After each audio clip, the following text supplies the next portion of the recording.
در قسمت قبل از نورهای عجیب و غریبی گفتیم که در سال 1352 آسمان البرز رو روشن کرد. نورهایی که برق ماشین ها رو قطع می کرد و رادیوها رو به نویز می انداخت. اما اون فقط شروع ماجرا بود. یه پیش درآمد لرزه افکن برای اتفاقی که 3 سال بعد دقیقاً در قلب پایتخت تمام معادلات رو به هم زد. حادثه‌ای که نه تنها مردم عادی بلکه مقامات بلندپایه نظامی رو هم درگیر خودش کرد و تا به امروز هیچ توضیح منطقی و قاطعی براش پیدا نشده. The club back to the 20s.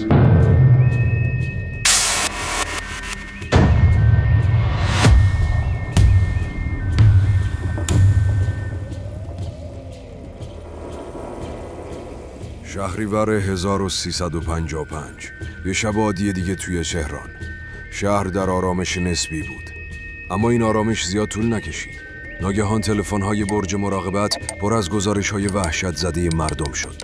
صدها نفر با چشمای خودشون یه شی نورانی عجیب و غریب رو بالای سرشون می‌دیدن.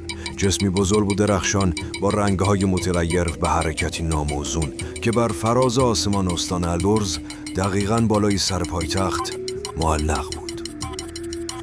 گزارش‌ها انقدر زیاد و مستند بودن که دیگه نمیشد نادیدشون گرفت. این دیگه شایعه یا توهم نبود.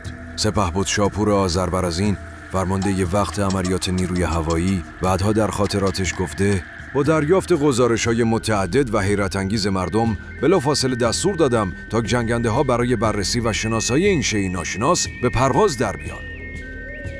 لحظات پرتنشی شروع شد. جنگنده اول با سرعت تمام به سمت شی نورانی اوج گرفت، اما هنوز بهش نرسیده بود که مشکل فنی پیش اومد. سوختش رو به اتمام بود و خلبان مجبور شد برگرده. انگار اون شی مرموز نمیخواست کسی بهش نزدیک بشه. اما این پایان کار نبود. جنگنده دوم با عزمی راسختر به سمت ناشناخته پرواز کرد. این بار خلبان با چشم خودشون شی رو دید. یه توده عظیم از نور خالص معلق در آسمان شب، چیزی که هیچ شباهتی به هواپیماهای ساخت بشر نداشت.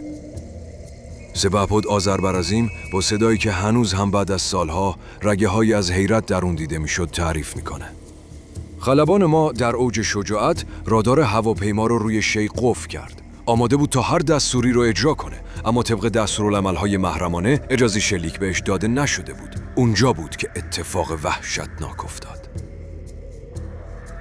ناگهان یک گوی نورانی کوچکتر با سرعت باور نکردنی از زیر اون شی اصلی جدا شد و به سمت جنگنده خلبان شتاب گرفت. در کسری از ثانیه تمام وسایل الکترونیکی هواپیما به طور کامل مختل شد.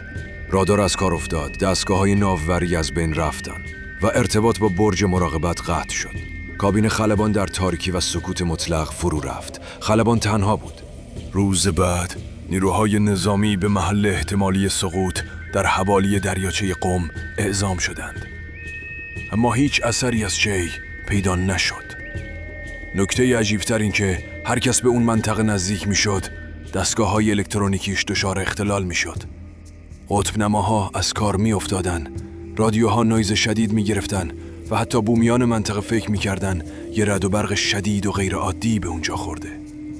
سپهبد آذربرزین تا آخرین روزهای عمرش بر این نکته تأکید داشت که تا به امروز هیچ توضیح قطعی و علمی برای این اتفاق عجیب و غریب در آسمان تهران داده نشده.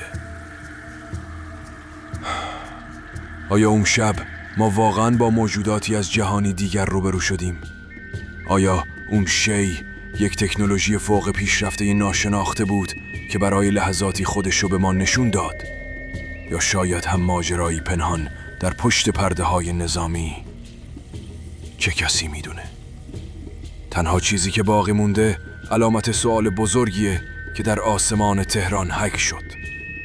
ماجرای یوفوی تهران و البرز یکی از مستندترین و پر رمز و رازترین اتفاقات یوفویی در تاریخ ایرانه. اتفاقی که هنوز هم ذهن بسیاری از کارشناسان و مردم رو درگیر خودش کرده. اگه از مستندهای واقعی خوشت میاد، کانال ما رو به دوستات معرفی کن تا انرژی بیشتری برای ادامه بگیریم. لایک و سابسکرایب یادت نره رفیق.